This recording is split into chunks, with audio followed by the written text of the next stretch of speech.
Finally fridge આવી ગયું છે, તો હવે એનું આપણે જે ગોઠવણી એટલે કે ઓર્ગેનાઇઝેશન કરીશું. તો આ છે ફ્રીઝર અને આ છે ફ્રીજ. ઓકે, 2 થી 3 વ્યક્તિ માટે ઇનફ છે, પણ જો 3 થી વધારે લોકો હોય તો આ 236 લીટરનું છે. તો તમે 256 લીટરમાં જઈ શકો છો જો તમારે સ્પેસ હોય તો. અધરવાઇઝ ઇનફ છે, કારણ કે જેટલું તમે મોટું લેશો એટલું તમને નાનું તો પડવાનું જ છે. પછી બીજું તમારે તમારી ગોઠવણી પર જતું હોય છે. તો આ રીતનો કંઈક લુક છે. અને હવે મારા જૂના ફ્રીજની કન્ડિશન બતાવું તમને. હવે આ બધું અત્યારે આજે ટ્રાન્સફર કરવાનું છે,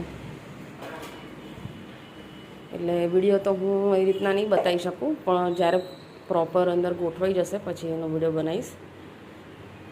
કારણ કે હવે નવા ફ્રીજમાં નવા ડબ્બા બી વસાવવા પડશે આપણે, એટલે અત્યારે જે છે એમ ગોઠવી દઈશું, કારણ કે આ ખાલી કરવાનું છે એટલા માટે. તો પહેલાં હું બધું ક્લીન કરી દઈશ અને પછી ગોઠવવાની શરૂઆત આપણે કરીશું. આમાં ટોટલ 1 2 3 4 રેક આપેલી છે અને સાઈડમાં 2 છે. અને મોટા લીટરનું લઈએ તો અહીંયા રેક વધી જાય ને અહીંયા એક શેલ્ફ વધી જાય છે.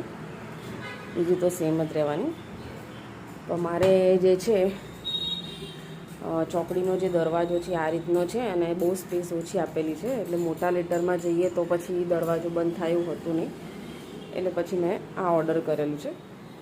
અને કન્વર્ટેબલ છે, લેટેસ્ટ મોડલ છે, કે જેમાં તમે તમારી રીતે ટેમ્પરેચર પ્લસ માઇનસ કરી શકો છો. તમે ટોટલી તમારા ઉપર આઈસ કે એવું કશું કરવું ના હોય તો ફ્રીજને બી તમે કન્વર્ટ કરી શકો છો ફ્રીઝરમાંથી, એ રીતનું છે. તો આ જે સેલ્સિયસ આપેલા છે એ ફ્રીજનું ટેમ્પરેચર માટે છે અને આ જે છે ફ્રીઝરના ટેમ્પરેચર માટે છે. તમારે ઇન્સ્ટન્ટ બરફ જોઈતો હોય તો બી થઈ શકે છે, એ રીતનું છે.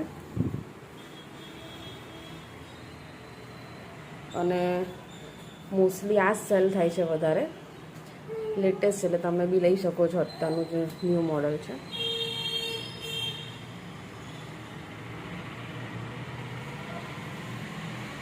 તો ફાઇનલી અત્યારમાં જે બધું છે ફ્રીજ ને બધું ગોઠવી દીધું છે અને હવે રસોઈની તૈયારી થશે. તો ઉપર આ રીતનું કંઈક લુક છે અને નીચે આ રીતનું કંઈક ગોઠવ્યું છે. અત્યારે બોટલ તો છે એની લાવવાની છે એટલા માટે, કારણ કે અઠવાડિયાથી ઘરે હતા નહીં એટલે સબ્જી બબ્જી કંઈ છે નહીં, શાક બાક. એટલે અહીંયા બધી બોટલ્સ આવશે. અહીંયા જે નીચે રેક આપી છે એ સોસ માટેની છે, સ્પેશિયલ પતલી છે, એટલે એમાં બોટલ આવતી નથી. આ સ્પેશિયલ બોટલ માટેની છે.